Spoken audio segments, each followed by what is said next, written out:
Bonjour, voici donc la vidéo numéro 2 concernant cette nouvelle approche de lecture de la Bible, la réactualisation des connaissances la concernant. Donc je vous rappelle une fois de plus qu'il ne s'agit pas d'affaiblir la foi des personnes qui vont la regarder ou de dire « ne croyez plus à ces vieilles lunes mystiques ». Non, il s'agit de s'enrichir par l'étude, la comparaison, l'analyse audacieuse des faits et de s'alléger, de se débarrasser des peurs et des tabous religieux qui alourdissent et sclérosent sa lecture et la pensée qui en découle. L'approche religieuse de ces choses a changé parce que les mentalités ont évolué. À titre d'exemple, rappelons qu'il fut une époque, celle du tout début du christianisme, où les femmes n'avaient pas accès aux écoles religieuses ou aux responsabilités civiles de la cité en général. Et l'apôtre Paul lui-même déclare avec autorité, dans 1 Corinthiens chapitre 14, verset 34, que les femmes se taisent à les assemblées, car il ne leur est pas permis d'y parler, mais qu'elles soient soumises, car il est malséant à une femme de parler dans l'Église. Ou encore Saint Pierre, leur intimant l'ordre d'être soumises à leur mari, l'appelant plutôt, comme faisait la femme d'Abraham, son Seigneur. Alors oui, encore une fois, les mentalités humaines ont changé, parce que la connaissance a grandi, tout simplement, et que les esprits sont devenus beaucoup plus éveillés qu'à l'époque. Nous vous proposons donc de voir la Bible sous un jour nouveau, sans souffrir d'une émotion excessive, sur cette approche, cette crainte, cette sainte déférence, cette sacralité qui souvent même, chez certains, au mysticisme.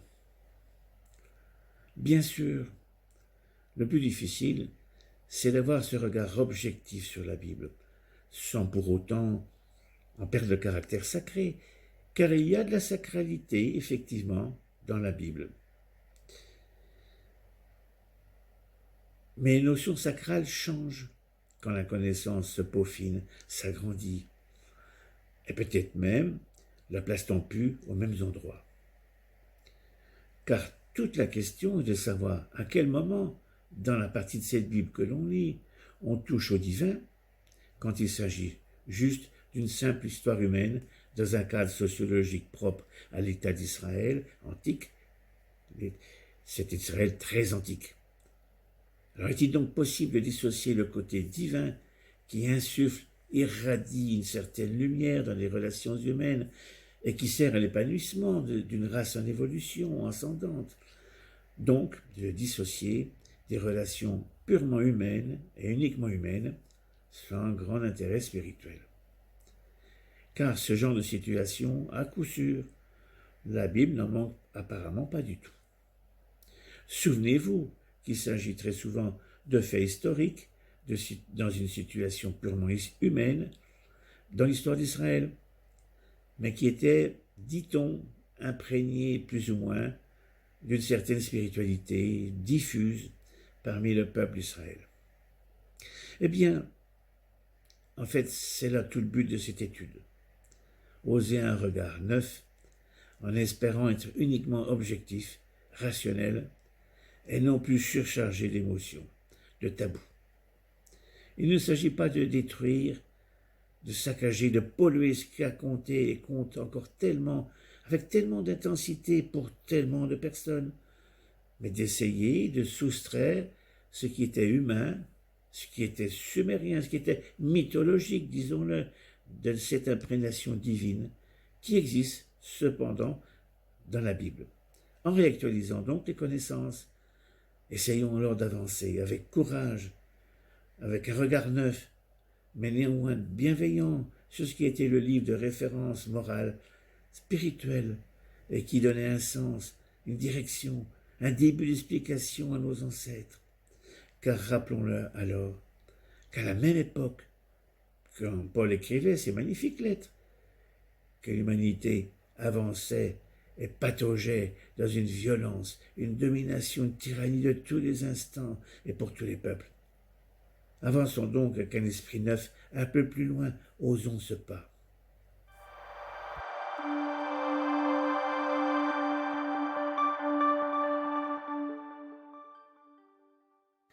Bien, nous allons donc considérer maintenant comment la Bible nous est parvenue et comment elle s'est lentement, très lentement construite tout au long des siècles.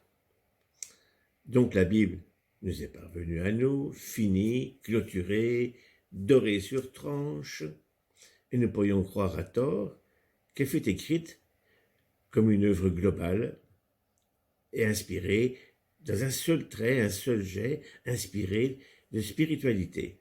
Mais nous pourrions dire plutôt que les prophètes, et d'une manière générale, tous ceux qui ont participé à l'écriture de la Bible, n'avaient pas conscience qu'ils participaient à une œuvre globale, et que leurs écrits allaient être rattachés de nombreux siècles plus tard à un corpus beaucoup plus important, à savoir tout le canon biblique. Parce que, dans leur esprit, ce qu'ils écrivaient, ça concernait une situation locale, pour un problème local de leur époque. Ils étaient très loin d'imaginer que leurs écrits allaient être attachés à un corpus beaucoup plus grand et qu'on allait en fait leur attribuer une portée spirituelle sacrée beaucoup plus tard. Alors, c'est ce qu'on appelle le canon biblique, qui est l'ensemble officiellement de toute la collection de livres que Dieu aurait donné à son peuple, et reconnu par les exégètes bibliques et religieux au moment des conciles, et surtout leur lien, la continuité spirituelle et sacrée et apostolique par association avec le dessein de Dieu. Mais cela a pris donc du temps, beaucoup de temps, et fut l'occasion de vifs débats et de controverses. Par exemple, la composition définitive du Nouveau Testament n'est pas fixée avant l'an 367 par l'évêque Athanase d'Alexandrie. Mais elle est ratifiée encore beaucoup plus tard, et définitivement, et donc officiellement, qu'au XVIe siècle, lors du Concile de Trente en Italie, qui s'est étalé de 1545 à 1563. Et que la composition de la Bible a été donc laborieuse, qu'elle s'est étalée sur des siècles. C'était quelque chose de compliqué. Ensuite, différents écrivains ont emprunté à des traditions anciennes, des traditions orales, des écrits royaux trouvés çà et là, sur d'antiques papyrus, dans des écoles de pensée à gauche et à droite, et ces textes ont été remaniés, copiés, recopiés, puis ils ont été fixés enfin aux environs du IIe siècle avant Jésus-Christ. On peut dire en général que la première édition, finie, grosso modo, de la Bible, et qui était assemblée et compilée donc par Saint Jérôme aux environs de 400 après Jésus-Christ. À l'origine, son travail contenait 39 livres de l'Ancien Testament et 27 de ce qu'on appelle communément le Nouveau Testament, dans cette nouvelle langue qui était à l'époque le latin. Donc, que ressortit de tout cela? Eh bien, nous voyons que la Bible n'est pas une chose monobloc, écrite d'un jet, de la main même de Dieu pour les humains dans la sacralité. Tout au contraire, la Bible est une compilation plus ou moins hétéroclite de livres écrits par des hommes plus ou moins inspirés et qui contient des prophéties, des prières plus ou moins inspirées selon les situations. Bon, mais pour vous montrer à quel point les choses à l'époque étaient vraiment hétéroclites, et pas si simples. Prenons un exemple. Lorsque le roi Josias demande de reconstruire une partie du temple qui était dans un mauvais état, un prêtre retrouve par hasard un rouleau de la loi. Alors tout content, il le rapporte au roi. Ce qui veut donc dire que ce rouleau qui contenait la loi de Dieu. Pendant longtemps, on ne savait même pas où il était perdu.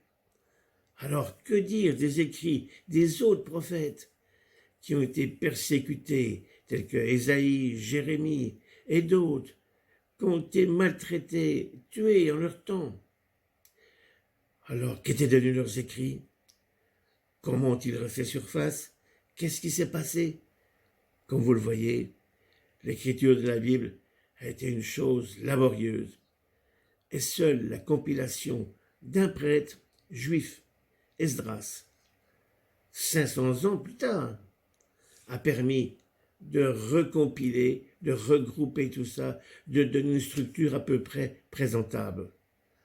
Et ces structures étaient composées d'écrits éparses, plus ou moins oubliés en leur temps. Parce que ça contenait des prophéties concernant des gens de leur temps qui avaient été plus ou moins rangés et oubliés. Il y eut alors une période de silence, à partir de Malachie, le dernier prophète. Mais que s'est-il passé? Plus d'intervention directe de Dieu, plus de miracles, plus de prophètes, jusqu'à la présentation, 500 ans plus tard, de Jésus qui fut reconnu comme le Messie. Et là, d'un seul coup, reprise de l'écriture de la Bible, avec, vous l'avez vu, des hauts et des bas, avec des bagarres d'exégètes. Tout ça pour constituer ce qu'on appelle donc le canon biblique. Autrement dit, ce qui était officiellement reconnu en désignant tel livre plutôt que tel autre. Et ça a été déclaré par un concile inspiré par Dieu. Alors ce canon biblique n'a pas été facile à trouver parce que la Bible elle-même n'en donne pas la liste. Alors ce canon a été constitué lentement. D'abord par des rabbins, des érudits juifs, ensuite par les premiers chrétiens, pour ce qui est seulement du Nouveau Testament. Le processus de reconnaissance et de recueil a commencé au cours des premiers siècles, au cours de l'ère chrétienne. Certains livres ont été reconnus très tôt. Par exemple, Paul accordait la même autorité aux écrits de Luc qu'à l'Ancien Testament. Pierre reconnaissait les écrits de Paul comme faisant partie des Écritures. Certains livres de l'Ancien Testament circulaient entre les églises. Clément de Rome mentionnait au moins 8 livres du Nouveau Testament. C'était aux environs de 95 après Jésus. Ignace d'Antioche en reconnaissait, lui, environ 7. C'était, lui, 115 après Jésus, donc 20 ans plus tard. Polycarpe, un disciple de l'apôtre Jean, reconnaissait 15 livres. Plus tard, Irénée mentionnait 21 livres et Hippolyte en reconnaissait 22. Les livres les plus controversés étaient la lettre de Paul aux Hébreux, de Jacques, de 2 Pierre, de 2 Jean, 3 Jean. Donc à l'époque, il y avait déjà des doutes et des bagarres pour savoir quels étaient les bons ou pas bons. Le premier canon fut donc celui de Muratori, qui était compilé en 170 après Jésus. Le canon de Muratori inclut tous les livres de l'Ancien Testament et du Nouveau Testament, sauf Hébreux, Jacques et 3 Jean. En 363, après Jésus-Christ, le concile de Laodicée a déclaré que seul l'ensemble de l'Ancien Testament, y compris les apocryphes, et les 27 livres du Nouveau Testament, pouvaient être lus dans les églises. Et le concile d'Hippone et de Carthage ont également affirmé la même liste de 27 livres qui devaient faire autorité. Alors, comme vous le voyez, les choses se sont faites laborieusement, avec difficulté. Et la Bible a été écrite par des gens fort différents, en des époques fort différentes, pour des besoins fort différents. Mais il y a eu cette imprégnation de Dieu dans la société humaine, mais c'est fait lentement, car Dieu a toujours marché au pas des petites brebis. et a suivi la lente évolution de l'humanité pour la transformer en profondeur. À ce stade, on pourrait dire que la Bible était juste un support de la prégnance de Dieu pour transformer l'humanité, en commençant par le peuple d'Israël.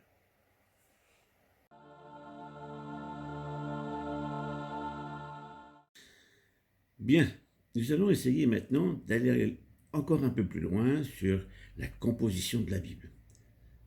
Car la bonne question est, mais qui donc étaient les prophètes de l'époque, ceux qui ont écrit les livres de la Bible? Et tout d'abord, ça veut dire quoi être prophète? Parce que ce mot se retrouve assez souvent dans l'Ancien Testament. En réalité, on voit à la lecture de la Bible qu'il y avait plusieurs sortes de prophètes. Des petits prophètes de quartier, bon, ceux qui étaient déjà rattachés plus haut, ceux de la cour. Les prophètes des faux dieux et le prophète du vrai Dieu. Par exemple, on trouve dans 2 Rois, chapitre 2, verset 3, les fils des prophètes qui étaient à Bethel sortirent vers Élysée. Ou encore, dans 1 Roi, chapitre 20, verset 35, l'un des fils des prophètes dit à son compagnon, d'après l'ordre de l'Éternel, etc.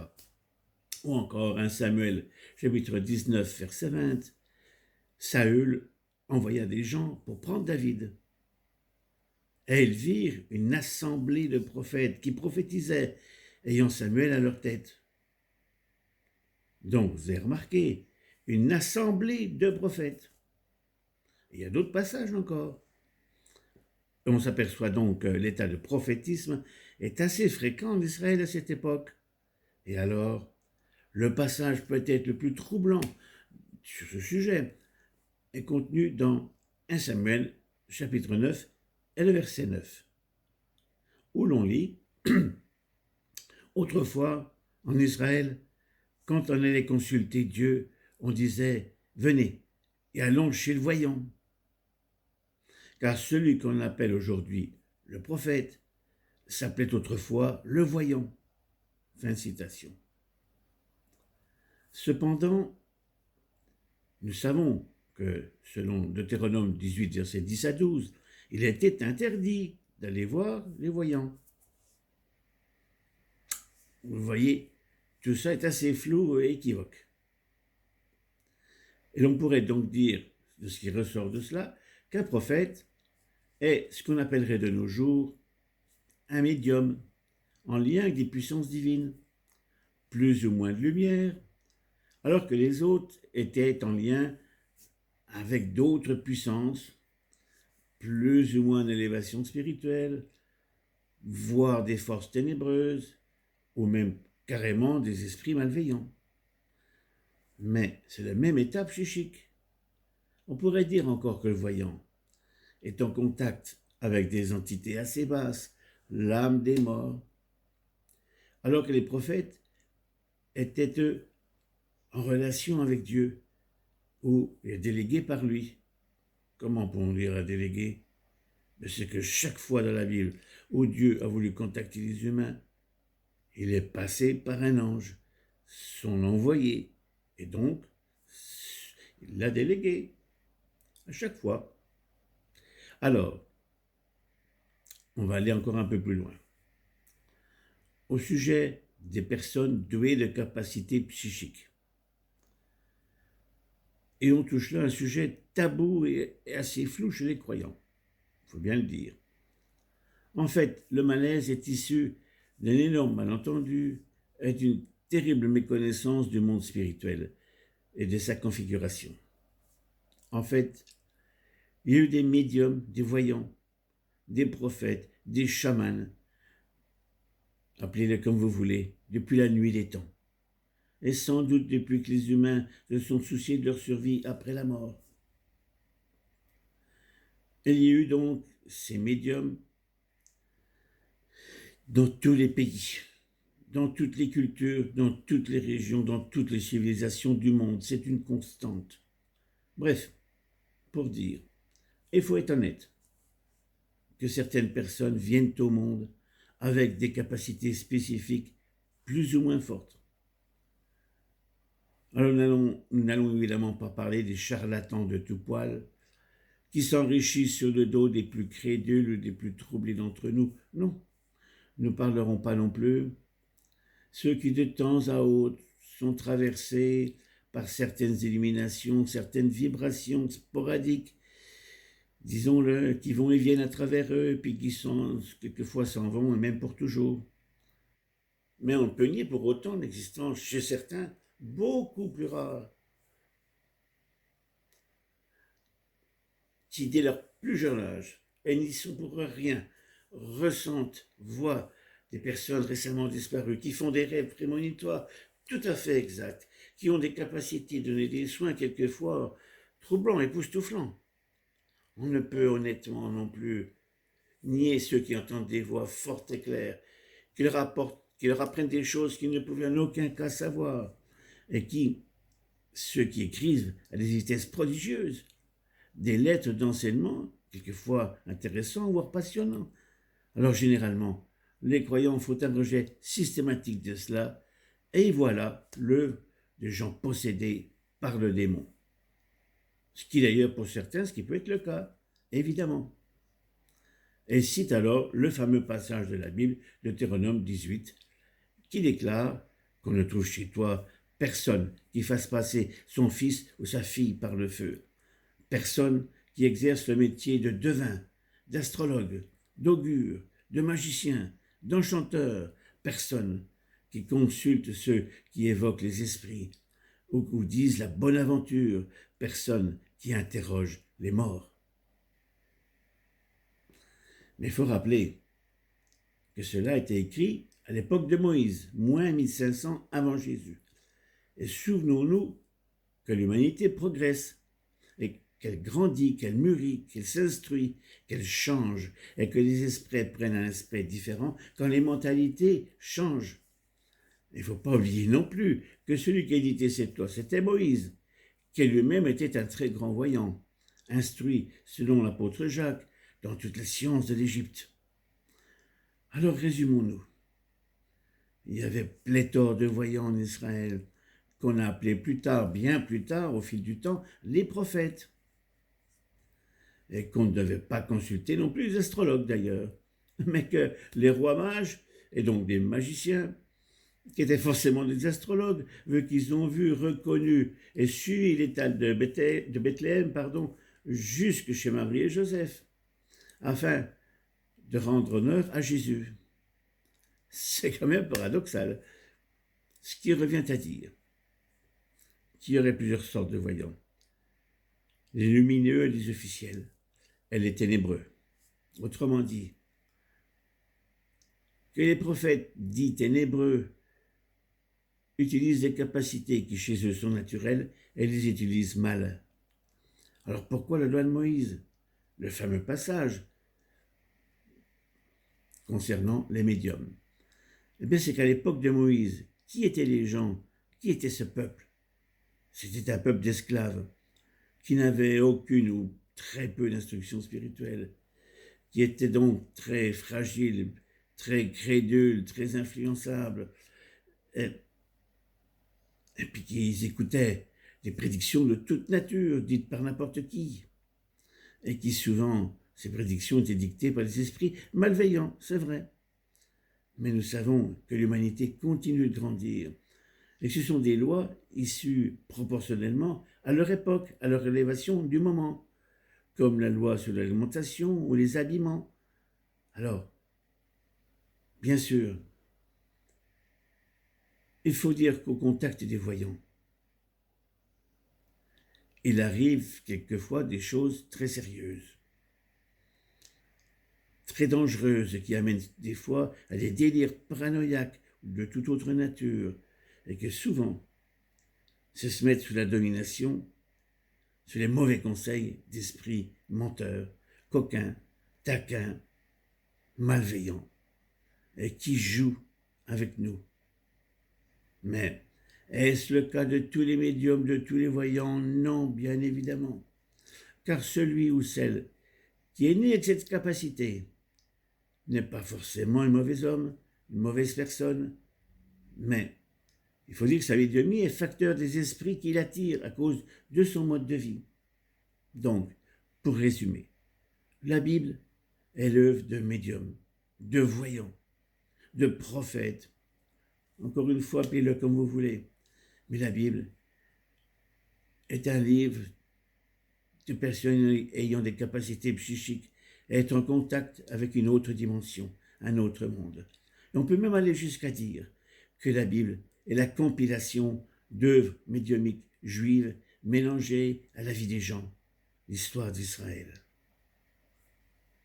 Donc on peut dire en résumé que les prophètes de Dieu en Israël avaient une fonction, une portée pour le peuple, en relation avec le dessein de Dieu dans le cadre de son évolution spirituelle à travers les siècles, dans sa globalité.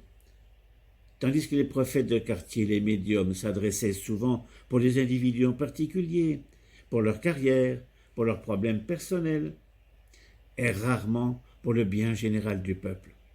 Cependant, il y eut des exceptions, telles que Nathan, qui va reprendre vertement David, le roi David, après son péché. Et donc voilà l'évolution d'une seule personne. Cependant, on pourrait toujours objecter que David, étant le roi d'Israël, sa décadence morale ou son évolution spirituelle allait avoir forcément et obligatoirement un impact sur tout le peuple. Et donc, on comprend que les chamans, les médiums, les voyants, les prophètes, appelez-les comme vous voulez, tous ces gens, avaient forcément une mission d'élévation, de contact divin, en vue de l'élévation morale d'une race en évolution. Et surtout, Israël, qui était le peuple guide. Bien. Alors de tout cela, il en ressort que la Bible a été écrite sur une longue, très longue période de temps, en une région, une époque semi-barbare, alors que le monde était rempli de violence et d'idées d'ordre magique et chamanique. Il en ressort également que cette Bible a été le réceptacle d'une sagesse d'origine céleste, par une lente imprégnation, qui était évidemment proportionnelle à la non moins lente évolution du peuple, et que celle-ci s'est lentement infusée par une irradiance divine, transmise par les médiums. Cela a donc transformé le peuple juif d'Israël, l'imprégnant lentement, très lentement. Et d'ailleurs, au passage, il est d'ailleurs bien possible que ceci fût la cause que Jésus soit venu 1500 ans après Moïse, le temps qu'il fallait pour le mûrissement des consciences. Il est à noter qu'on voit d'ailleurs pas tellement d'autres raisons que celle-ci. Alors bien sûr, il est possible que certains d'entre vous aient été choqués par le contenu de cette vidéo. Ce n'en était évidemment pas le but. Mais la vérité doit être dite. Alors si certains sont perturbés, nous en sommes bien désolés. Car cela n'était encore une fois pas notre intention, mais juste de proposer des idées allégées de tout mysticisme inutile et réducteur. Faire juste un pas plus loin vers la vérité, au risque de désacraliser ce qui n'avait d'ailleurs pas lieu d'être.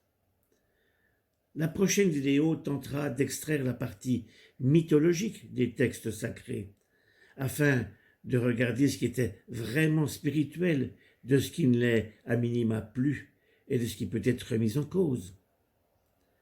Alors merci encore une fois d'avoir regardé cette vidéo. Et je vous dis courage et à bientôt.